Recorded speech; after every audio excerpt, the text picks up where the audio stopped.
Good morning. I had to step outside after I woke up, take a little morning pee. But it seems like if you watched my last video, this whole area was covered in a thick layer of smoke from wildfires in the distance, and today it is beautiful, clear, with a light, cool breeze. And my hair looks ridiculous.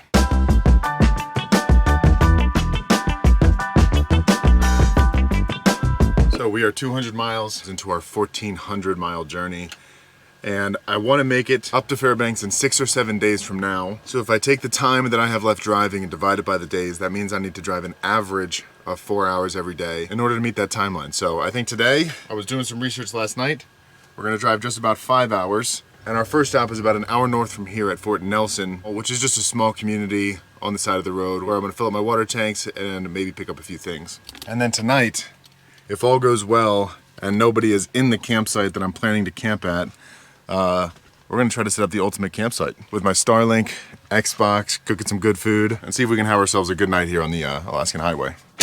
But first things first, as always, I'm gonna change clothes and make myself some grub. So I think today I'm gonna keep breakfast pretty simple. We're just gonna do a good old-fashioned egg scramble with a side of strawberries. So tonight we're trying to set up the ultimate campsite out here in the Canadian wilderness. Honestly, finding campsites out here is pretty easy because there's pullouts every 100 miles or so, and sometimes even more than that, where you can just pull over and sleep for the night if you really wanted to. So it's never really difficult to find a spot to sleep if that's all you want, is just a spot to sleep. But if you don't, finding a campsite is kind of as hard as you make it. So there are hundreds and hundreds of these little dirt road offshoots that theoretically you could drive down any one of them and find a good campsite and stay there for the night. It just kind of depends on how capable your vehicle is and how much you really want to risk driving down there. Me, I don't really want to risk that much because my vehicle is not very capable. It's my first time driving the highway, and I would just rather take spots where I'm a little bit more comfortable and I know that I'm not going to get stuck. And also the spot that I'm trying to drive to tonight only has enough room for one camper. So if we get there and it's taken, that's just bad luck on our end and we'll have to find somewhere else.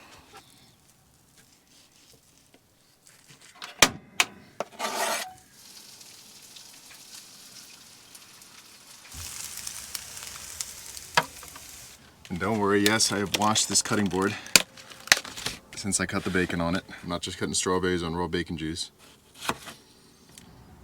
Look how big that guy is. That is a massive strawberry. There we go. That is breakfast. So today on a journey, a little bit more specifically, we're gonna be driving up kind of from where we currently are, somewhere around right here, I think, by the Trutch Mountain Pass. And we're gonna be driving all the way up this road past Fort Nelson right here, up to just about right here, right before we enter the Yukon, which is marked by this dotted line right here. So driving a little bit more north today, roughly about 5 hours of the 26 hours that we have left. So I'm excited to make some more progress today. I mean, look at these breakfast views. Definitely not too shabby. Also, I'm really hoping that we can get a clear night sometime soon here, because the farther north we get, the less kind of actual nighttime we get.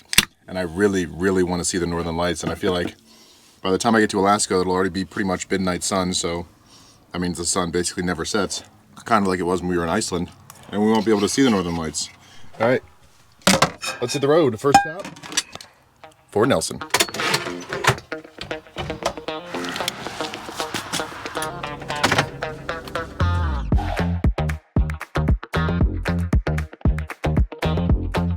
All right, so I just had to pull over on the side of the road because I heard this ticking sound coming from this wheel, and I thought it was like maybe I had a big rock wedged in between here and it was ticking when it was hitting the pavement, but it kept ticking even when I was driving slowly on roads like this.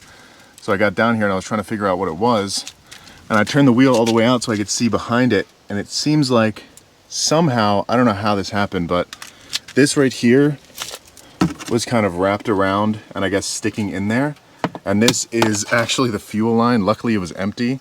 This is the fuel line from my diesel tank, from my diesel heater that I installed in the engine bay. And I guess it was wrapped around and kind of clicking or dragging on the ground or something. So I'm gonna cut this off, and then hopefully when I start driving down the road again, that clicking stops, because it's got me worried. Hopefully that's what it was, but I guess we'll find out. I'm gonna throw this away, get back on the road, and hopefully it stops. Yeah, I'm definitely gonna have to do some major repairs this winter if I want to use my diesel heater again. It looks like my pump has also come detached somehow. Let's stick that back up there. All right, time to see if this clicking has stopped. You guys probably won't be able to hear it though on camera. It was very faint ticking and clicking, so we'll see. Yep, and there we go. That is indeed what was causing the ticking sound. Glad I figured that out. Sucks that I don't have a diesel heater, but at least it's summer, so I have until winter to figure out what I'm gonna do for fixing that and how I'm gonna stay warm this winter. And there we go. We've made it to Fort Nelson. It's up around this bend. And this is kind of the last somewhat semblance of a city that we're gonna pass through until we get up to the Yukon and into Whitehorse, which is actually the last piece of civilization that we're gonna pass through before we get to Alaska. And the story with this town of Fort Nelson is kind of the same as every single other small town community that's on the road up here. Is when it first started out, it was named after Admiral Nelson, who is apparently some sort of war hero, and it was set up as a fur trading post. And then the town kind of exploded when they built the airport for the Northwest Air Staging Route, which was pre-Alcan or Alaskan Highway. And then after the Alaskan Highway was built, it just kept getting bigger and bigger, and now it is what it is. But a lot of these communities up here are just gas and oil and other types of processing plants. I think Fort Nelson is actually the largest gas processing plant, maybe in Canada or at least in the Northwest Territories. And this town is also kind of known as the gateway to the Northwestern Rockies. So after we get through here, we kind of take a left northwestern turn towards Alaska, and it should be a lot cooler landscape driving up through the mountain regions. But for us, this town is a water fill-up station and a gas station and potentially somewhere where I might get some lunch. And I think right in here at the visitor center, there should be a dump station and potable water. I just gotta find it. Oh, I think it's over there. And it's so nice when it's actually labeled, so I know for sure that it's drinking water.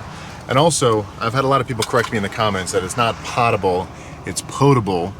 And I Googled it, and they are indeed correct. It is potable. The only reason that I said potable is because it made sense in my brain, like pot-able. You're able to put it in a pot and cook with it, therefore drink with it. I don't know. I'm gonna continue saying potable because I like it better than potable.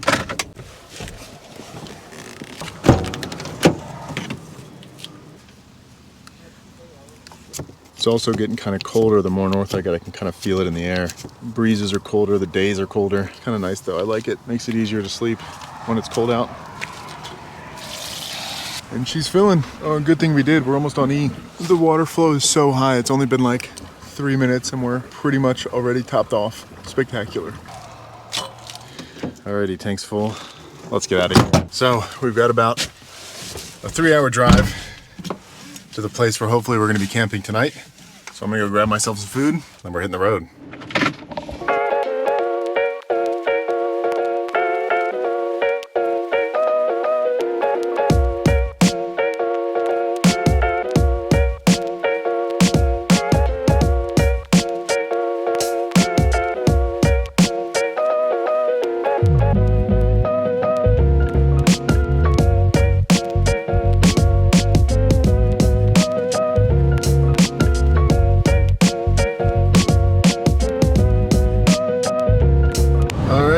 So we have been driving for just about 3 hours, and I'm hoping that nobody is at the spot that I'm trying to pull into down here. Doesn't look like they are. It looks like we got it to ourselves. Definitely a bit rocky, but nothing the van can't handle. I wouldn't say it's the most level of spots, but maybe I'll get out the levelers. This, I'm not joking when I say this, was the most stunning. I don't even think words can describe it. It was the most amazing landscape that I have ever driven through in my entire life. And I have driven through, and I've said this before, the entirety of the United States. I don't think there's a single thing down there that compares to the just absolute beauty of the area up here. Also, wildlife counter, I have seen a black bear. Just drove past a gigantic moose that I kind of caught on video. I don't know how well I caught it. And then also a porcupine. But this is our spot for the night. Just kind of tucked away, just off the highway. And it's nice because we're right next to these whitewater rapids. So most, if not all of the highway noise is not going to be an issue. And there's even a little fire pit right here. If I had some wood, I'd make one. But yeah, not a bad campsite for the night. I'm excited. And I think I might try to pull up a little bit farther. I wanted to get out because it looked like there was a deep rut right here, but if I keep to the right, I should be able to pull up right here and it's a little bit more level.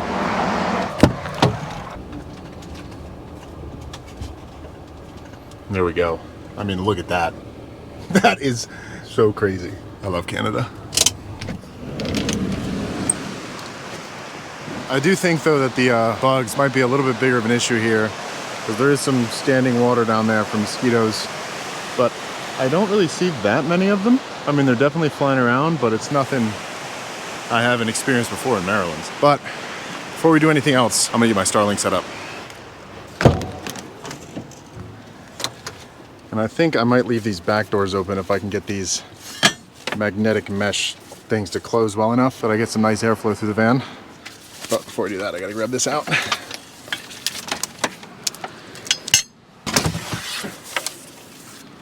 All right, let's get her set up. There we go. And we are reconnected to the outside world and we are losing the sun.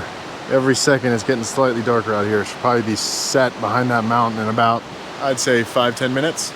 But it is the craziest thing to be out here and be able to swipe on TikTok and text message people and send people pictures in the middle of the wilderness, in the middle of absolutely nowhere, hundreds of miles from the nearest city.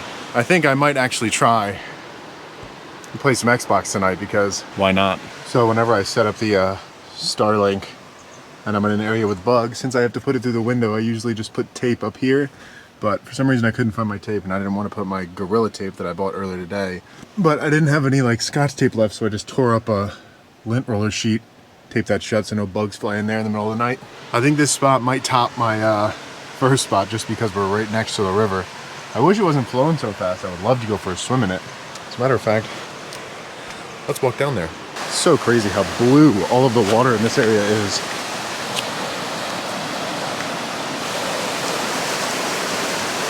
Like, look at that. That is crazy. So beautiful out here. Maybe I will go for a swim. A little cold dip tomorrow morning. Like right in this section right here. I feel like that'd be safe enough. I am just very impressed by the beauty of Canada so far. But anyways, let's get back to the van, make some dinner. So I think tonight we're gonna play another game of if bugs start invading, I will close this door, but until then, it's staying open. For dinner tonight, I think I'm gonna make a nice one-pot stir fry. And all of the recipes that I'm making on this trip are kind of just things that I have in the van that I'm just throwing together because I don't really have the option to go to a grocery store and pick up ingredients. So I just got everything that I thought I might need for a couple recipes with no real solid ideas in mind and just kind of throwing stuff together. So I think for this one, because I think it's the only meat that I have that isn't frozen, I'm going to take these and make kind of like a beef teriyaki stir fry. And we're also gonna throw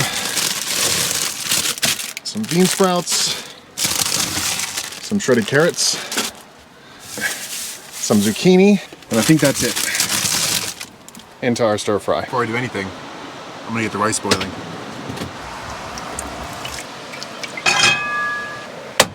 So I think the only thing I gotta prep is this zucchini. I'm just gonna cut it into little tiny pieces. Oh, and our water is already boiling. That was fast. Turn the heat off of that.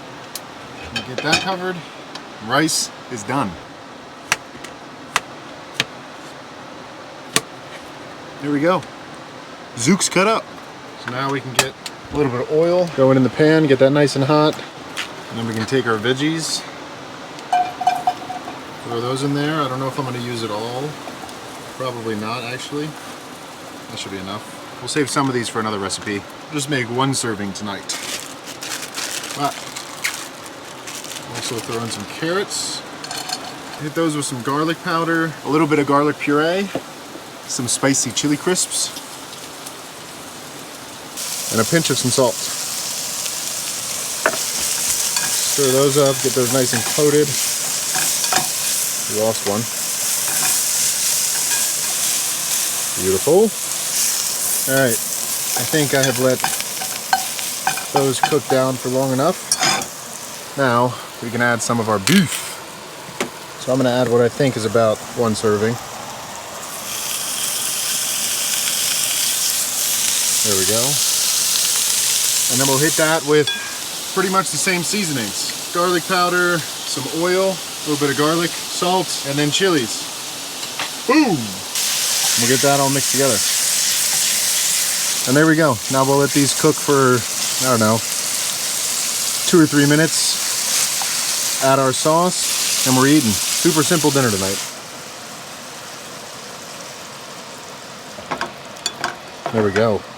That looks delicious. And that, my friends, is pretty much it. Stir fry rice in the northern Canadian Rockies, British Columbia. Let's eat. But before we eat, I'm gonna clean a little bit of this up first. All right, that is much better. I can never bring myself to eat with a dirty kitchen. I feel like it just ruins the whole experience of eating. So before I eat, I like to clean up. But I can't understate how nice it is to be able to sit here, listen to, and look at this beautiful river and landscape while eating home-cooked stir-fry and still having an internet connection. Van life definitely is not what it used to be. Definitely not what Matt Foley had in mind when he said living in a van down by the river. Throw some bean sprouts in there, and then honestly a little bit of raw carrots too for that crunch. And then a finishing touch, some sesame seeds. Beautiful. So I will say I've had my door open this entire time while cooking. Funny enough, this spot has actually been the best about bugs coming in here so far. And it's so hard to go wrong with stir-fried too, because you can just really throw whatever kind of stuff you want in there. Truly though, this view looks like a picture frame green screen outside of my van. Maybe it is. Maybe I'm not actually in Canada. Maybe I've never actually even driven anywhere. And this is all AI. Who knows? All right, dinner is complete. I will do these dishes tomorrow because I don't feel like it. Now let's play some Xbox because I have not played in forever and I have pretty good Starlink connection, so let's see if we can get on there and play some games.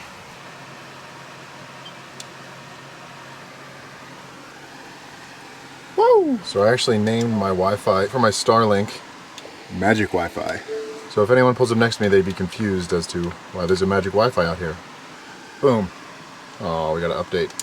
Doesn't matter though, because we're getting good internet speeds out here.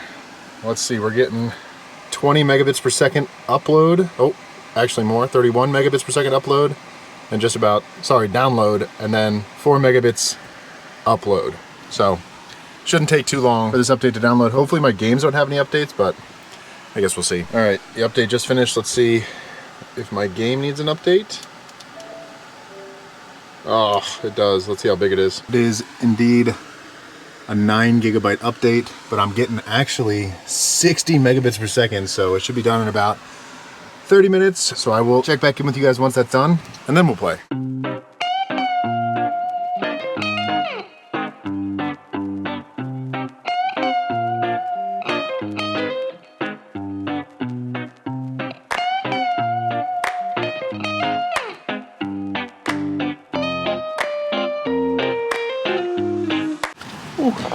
Man, that water's cold. So while I was waiting for the game to upload, I walked down over and hung out for like 20 minutes. But it looks like it has updated, and it actually updated my Rocket League too, so that's good. But we should be good to play now. So none of my friends are actually available to play because it is currently 1 a.m. back home where I'm from, so I'll probably just be playing solo. But we're loading up now, so we'll see what kind of connection we have. Alright, so not the best, but not the worst ping. We're getting 100 ping right now. No packet loss, so not bad. But yeah, definitely is pretty nice to be able to play video games with a view like that. Even though while I'm playing, it's not really what I'm looking at. I still know it's there.